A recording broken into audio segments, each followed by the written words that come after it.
Hi, good evening. Dr. Gulani. As promised, I'm here today to review with you the thought process behind the two cases I posted for you yesterday. First of all, thank you so much. I'm very impressed. A number of fantastic answers, and we'll talk about how we're going to approach this. Please do not email us the answers. Our emails get clogged all over with all these hundreds of emails.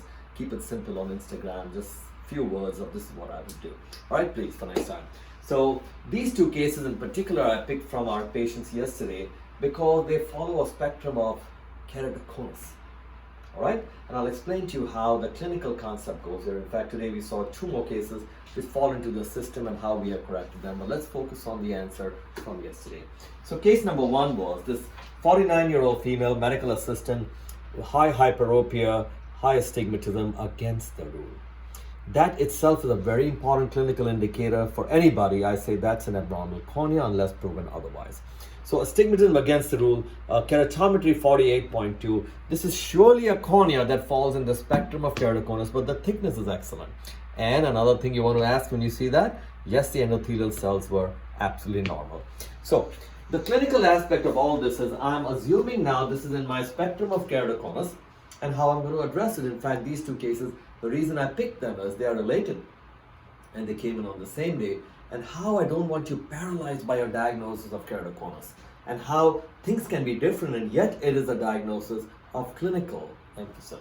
So case number one, I like to think this way, even if it's a simple myope, I like to lay down each thing that I don't like about the vision and what are the culprits and how to get them with the least surgery and be done. So first problem I see here is high hyperopia in her, right? Second, high astigmatism. 3, high keratometry. 4, presbyopia, correct? And more importantly, I'm assuming the cornea is abnormal. But good news, because she's 49 and has history of stability over the last 6 years from her eye doctors who referred her, I know she's stable. So I'm not thinking cross-linking, absolutely not. So the cornea, though I know it's abnormal, we are going to completely avoid it and get everything else right. So the fact that her lens at 49 is what we call dysfunctional lens syndrome, her night vision is impacted. Obviously she's presbyopic, her ciliary muscles here. So she has another area which we can fix.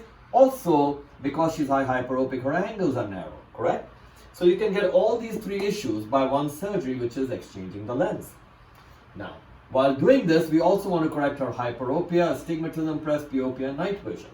So the one surgery that this patient absolutely needs is we go inside and exchange her lens and bring her with a toric monofocal. Remember, no multifocal, trifocal, or confusing optics because the cornea is abnormal according to me, optically abnormal. I don't care about thickness.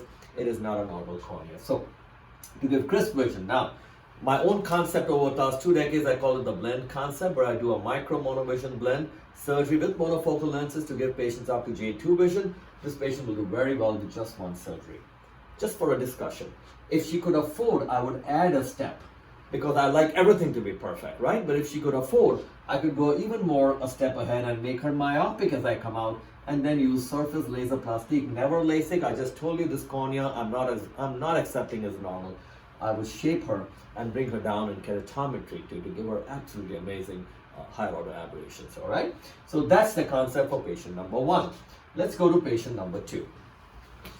Patient number two, as you can see here, is the patient who had come in with, here she is. This is the nurse with high myopia, high astigmatism, with the rule. Now, even though it's with the rule, here is the topographic system, 48.9 keratometry and thin cornea.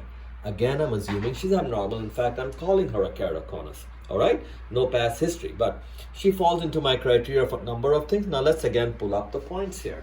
She's too young for cataract, for lens surgery, and remember, a myopic eye, you don't want to exchange the lens because you'll make it dangerous for the retina, right? High myopic eyes. So I want to focus on her cornea because that's her problem. And again, I repeat, I don't care about the formulas and stuff that people talk about. Clinically, that patient to me is keratoconus. I'm going to treat her accordingly. So in this case, I don't want to touch the lens because the lens is not the culprit. It's clear. She's in her 30s and no night vision issues, no presbyopic issues, and you don't want to enter the eye because otherwise you will risk the retina because of high myopic eye. Staying on our cornea, I have two options I'm thinking of here. One is I could go in with a toric ICL. Problem is the anterior chamber depth is just borderline. And two, by doing that, I'm not addressing her main culprit, the cornea. The cornea still has a keratometry of 48, and it's the one that has keratoconus. And because she's 30, I expect it to change and worsen. So we must address the culprit. So see, ICL is out for that reason. I could have done this if the chamber was deeper, going with a toric ICL, be done, and you're absolutely fine. But doing this, leaving this, logically doesn't make sense. I would go in with surgery, and here's my option for her. One. And one of you were absolutely right. You said you'll wait a little for 3 months and monitor her again. Even though 3 months is not enough, it's enough for me to measure her to our own diagnostics and determine is she moving. And we do have a last few years of history from our eye doctors. So 2 options here.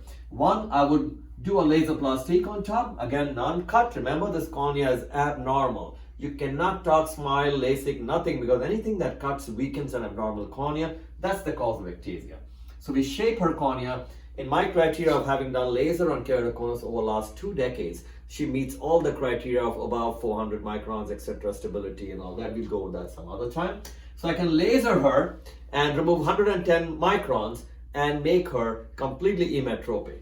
And then come back. I don't like cocktails. Never do cross-linking with your surgery, because then you're taking another level of inability to predict, and you should not do that. Wait till she hits her mark of 2020. Then proceed a month later and cross-link and permanize your surgery. By doing that, you've done one more thing, because she's 30, you expect her to change, right? So you've stabilized her. Other option.